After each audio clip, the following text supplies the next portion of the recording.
لمبا سوال ہے تھوڑا سا. ہمارے یہاں پر عصر کی نماز کا وقت 3:30 بجے سے لے کر 5:30 بجے تک کا ہے. میں ایک بڑی دکان میں کام کرتا ہوں جہاں پر 3:30 بجے ہم سب کو دکان کا سامان سمیٹنا ہوتا ہے.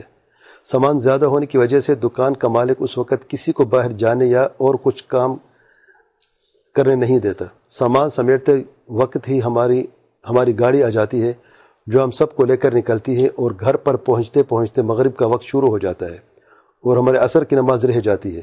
تو کیا ایسی صورت میں عصر کی نماز ظہر کے ساتھ جمع کر سکتا ہوں یا گاڑی میں بیٹھ کر نماز پڑھوں، اور اگر نہیں تو اس کا کیا حل ہے؟ یاد رکھیں یہ جگہ مناسب نہیں آپ کے کام کی. رزق اللہ تعالیٰ دیتا ہے. جہاں پر نماز کے چھوٹنے کا خدشہ ہو اور آپ کو اجازت میں نہ دی جائے. غالباً یہ سوال انڈیا سے آیا ہے اور جو مالک شاید غیر مسلم ہے، اللہ علم.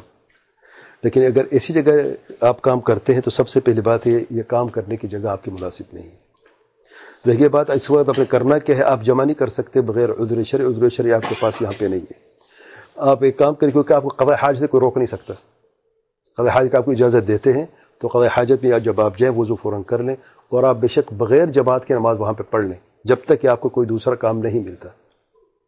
آپ کام وہاں پہ کریں اور یہ عزم کر رہے کہ آپ نے کوئی اور جگہ دیکھنی ہے اور آپ قضاء حاجت کا جو ٹائم آپ کو نکالتے ہیں اسی وقت میں آپ قضاء حاجت کے لیے جائیں، وضو کر لیں، وضو کے بعد فوراً نماز پڑھ لیں اور اپنا کام جو ہے جاری رکھیں. وہ آپ کو نکال دیتے اس تھوڑے سے وقت میں، کیونکہ قضاء حاجت میں بعض اوقات 20 منٹ بھی لگ جاتے ہیں، بعض اوقات 15 منٹ بھی لگ جاتے ہیں، تو آپ کو اسے روک نہیں سکتا. اور عصر کی نماز پڑھتے ہوئے اگر آپ خشوع سے بھی پڑھیں تو تقریباً 10 منٹ سے زیادہ نہیں لگتے. تو اس اعتبار سے آپ نماز نہ چھوڑ نماز پڑھ لیں. گاڑی میں پڑھ سکتا ہے؟